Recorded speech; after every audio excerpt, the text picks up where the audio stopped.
has been deserted. The New York Jets informed the cornerback that he's being released, ending his second tenure with the team. He clears about $9.3 million on the Jets' 2017 salary cap. It also comes 11 days after he was charged with 4 felonies, including aggravated assault stemming from his alleged role in a street fight in his hometown of Pittsburgh. Revis releasing the following statement on Twitter. I can't thank Woody Johnson and the entire Jets organization enough for taking a chance on me in 2007. I played some of my greatest football in green and white. Jet Nation has always been behind me and teammates. Without all of you, there would be no Revis Island. I love you, New York. Bittersweet, Darren Woodson. Just like your experience on this show is regularly. How are you doing? Bittersweet. You're right about that. Right? Sweet during the regular season, bitter during the playoffs. There you go, Max. Bring it on up. I do like the tie. Thank you. I You're appreciate a little crooked. that. We don't want to get your mic messed up. Okay, As you get that adjusted, I'm going to focus on you here, Max. That's okay. Yeah, you're good. What do we think about Revis? Is he done? Revis Island is done. But that's been done. Who didn't know Revis Island was done going into the season? He was over the way Peyton Manning in his last season was no longer Peyton Manning. Derek Jeter was no longer Derek Jeter. Kobe Bryant was no longer Kobe Bryant. 60-point last game notwithstanding. Revis going into the season, you know, that dude is gone, never to return. Yeah. But is he done? What about Revis Light? Is right. He still is he around? done as an NFL player? Look at how the game is played nowadays. All 4 of the final 4 offenses were operating at peak effectiveness with 5 guys spread out in pass routes, right? Like, that's how it is. So you need as many guys as possible in your defensive backfield who can cover. So can Revis have value? Would you take a flyer on him as your 4th corner? Or whatever you want to call that, right? Or does he move? Yeah, he's still an NFL player. He's just not the Darrelle Revis that we've all come to know. That guy is gone, never to return. But he's not done as an NFL player if he's willing to play for less money. That's it. Is he willing to play for less money? If he's willing to play for less money, yes, he'll have someone. Listen, someone's going to call during training camp because they're going to lose a corner here and there. And Revis is not a guy that's probably going to go through an entire training camp. You don't need him to do that. But I still think there's something left in the tank. I think Max is right. Is it Revis Island? No. And it hasn't been for the last 2 years. But he's a guy that can come in as a veteran player and teach a lot of young corners how to play this game. Now, what's made Revis such a great player is not his athleticism. It's his ability to work you at the line of scrimmage. He's a technician, and he can teach a lot of young players that same technique. I think the guy still has something left. He will be on a roster somewhere. It's just, will he accept the money that's thrown his way? Well, first of all, to address Darren's point about the money, consider the fact that even though Darrelle Revis is not going to receive the $2 million bonus he was scheduled to receive if he were on a roster, they still owe him $6 million.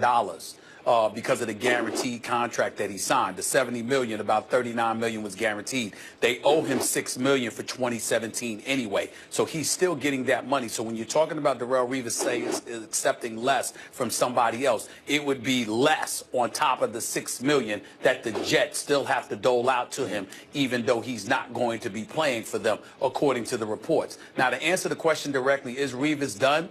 I would tell you, yes, he is done. And here's why I would say that he's done.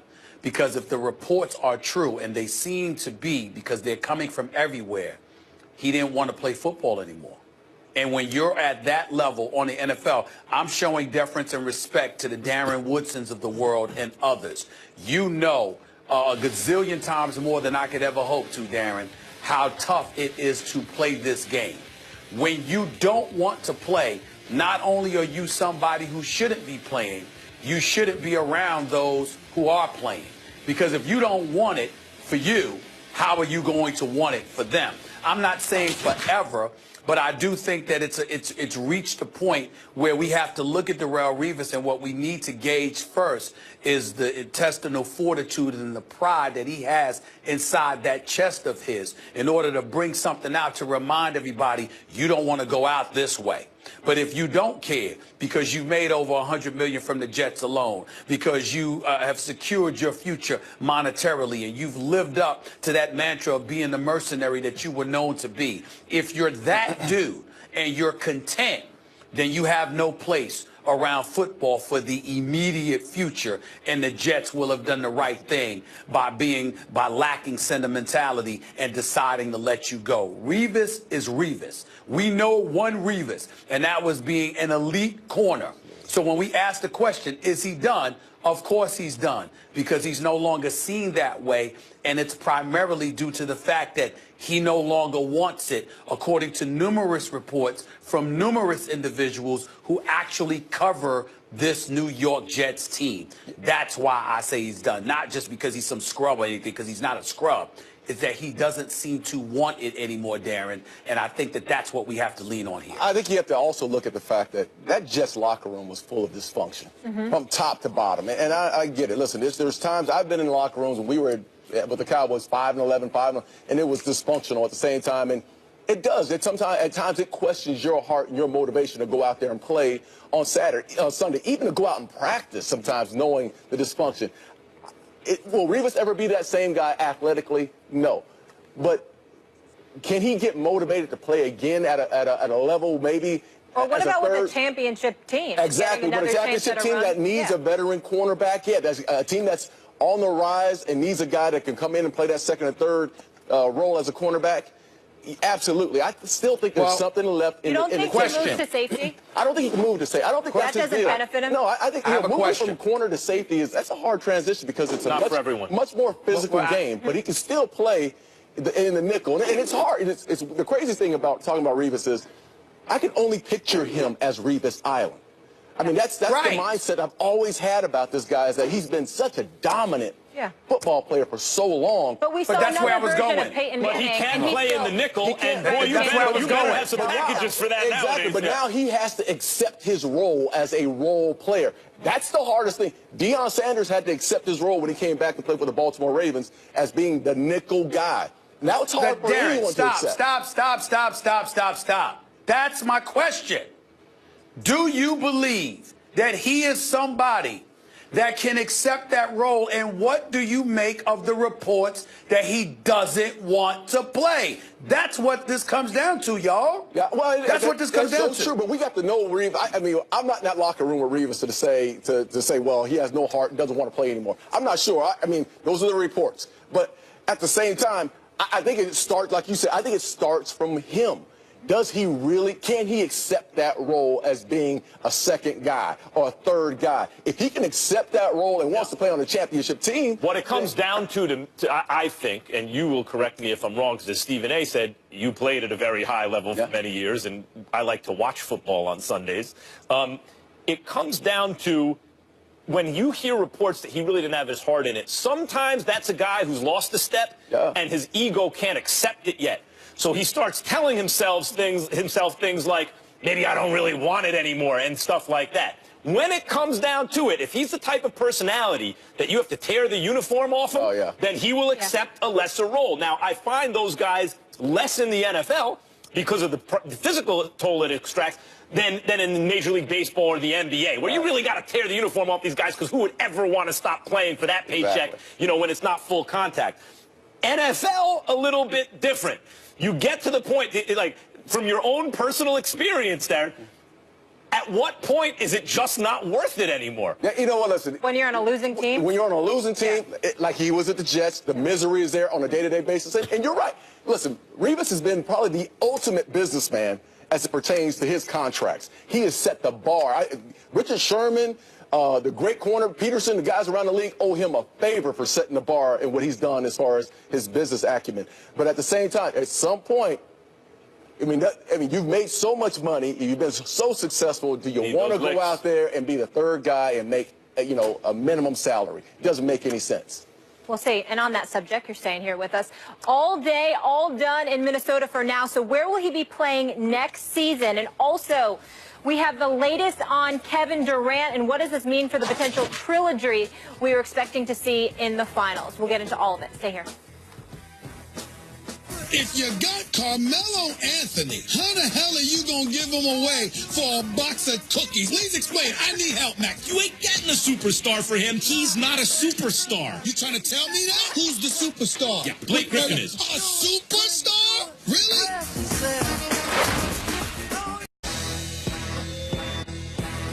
Let's get it cracking.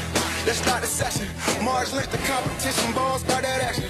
You can never debate it. This is actual fact. Stephen A. and Max Gale said they say it's a rap. I'm like, say what? Say what? What's up with all my haters? I'm a ball when I perform. So my jersey's in the air. I'm allergic to my haters. Every morning I prepare. Lot of clothes I can wear just like them Oregon players. Yeah, quack, quack. What it do? Rap like it's nothing to it. Matter of fact, you can ask hard and I'm cooking too. Base guard cooking too. Nah, look at you. Great mind. They embrace mine like a crooked too. 4 takes. That's you. 3 takes. Not me. 2 takes if you lucky. First take. Stop me. 4 takes. That's you. 3 takes. Not me. 2 takes if you lucky. First take. Got me.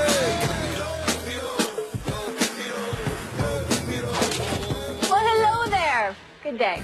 Come on in. This is First Take. Thank you so much for hanging with us. We have a lot to get into, correct, Max Kellerman? A lot of it, not all of it's good. Stephen A. is in NYC. How we doing today? Good morning. Good morning. How y'all doing? Let's get it on. We're good. Let's get it on. We ready to work? Here we go. Always. Folks in the Bay Area are still holding their collective breath after their prize acquisition. Kevin Durant hyperextended his left knee in his hometown. We do have an update for you. That's coming up. Teammate Jaja Pachulia was tossed backward and landed on Durant's left leg. KD stayed in for a few more possessions before limping off toward the locker room for good when Golden State called a timeout. Now, Durant underwent an MRI. Golden State will reveal those results a little later today. We'll give you those as soon as we have them. But meanwhile, Matt Barnes' name has been trending all morning on Twitter. Barnes confirmed to ESPN that the Warriors have lined him up as a potential Durant fill-in. Here's his coach and teammate on that injury.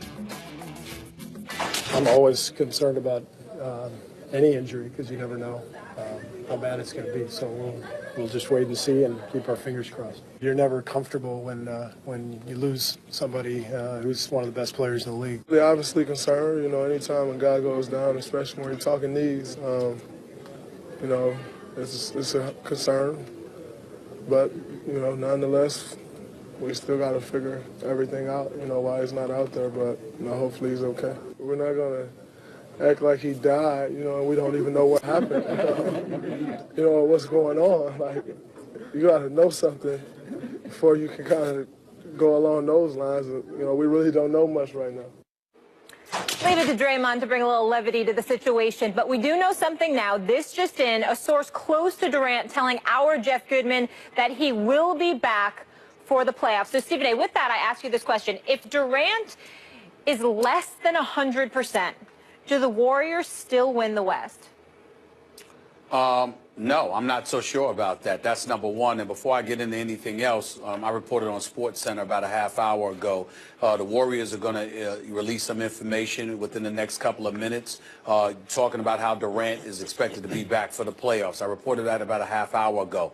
But I'm also hearing from other sources that they may be keeping information from folks. There's some real concerns as to whether or not Kevin Durant's season is done. I'm not sure what's going on right now, but I can tell you Warrior sources have told me that even though he's expected to be out for the rest of the regular season, he will be back for the playoffs. That is their position. Others outside of the organization, but connected in NBA circles, swear they're hearing something entirely different, that Durant may end up being done. I don't know what to tell you. We'll go with what the Warriors are saying. Having said all of that, when I look at the Warriors right now, let's not underestimate the San Antonio Spurs or the Houston Rockets. Certainly Kevin Durant being gone is a devastating blow, but they're still a legitimate team. And the acquisition of Matt Barnes with his mental toughness, with his tenacity, with his fearlessness, because he's not scared of anybody. As far as I'm concerned, that's a welcomed addition to any bona fide playoff roster. But I can't ignore what I'm seeing from the San Antonio Spurs and the Houston Rockets. In the case of the San Antonio Spurs, Max, we're looking at a team with Kawhi Leonard, who is a league MVP candidate. The acquisition of Pau Gasol in concert with LaMarcus Aldridge gives them size on the front line. And then you have a guy in Greg Popovich who recognizes his team is slower, but they're very experienced. And if anybody could dictate pace, they can. A matter of fact, at some point in time, Max, you and I may need to get into a discussion whether or not LeBron James and those boys are happy KD is hurt. Because basically, if the KD is hurt and can't go, if the San Antonio Spurs are the team that LeBron James has to face, I'm not sure he'd look forward to that. In the case of the Houston Rockets, you got a guy in James Harden that told me during Super Bowl week that the ball is in my hands. I'm going to get dudes in foul trouble. More importantly, I'm not going to be the timid soul who came off the bench for the Oklahoma City Thunder 5 years ago when we lost in the finals to the Miami Heat. I'm going to be far, far more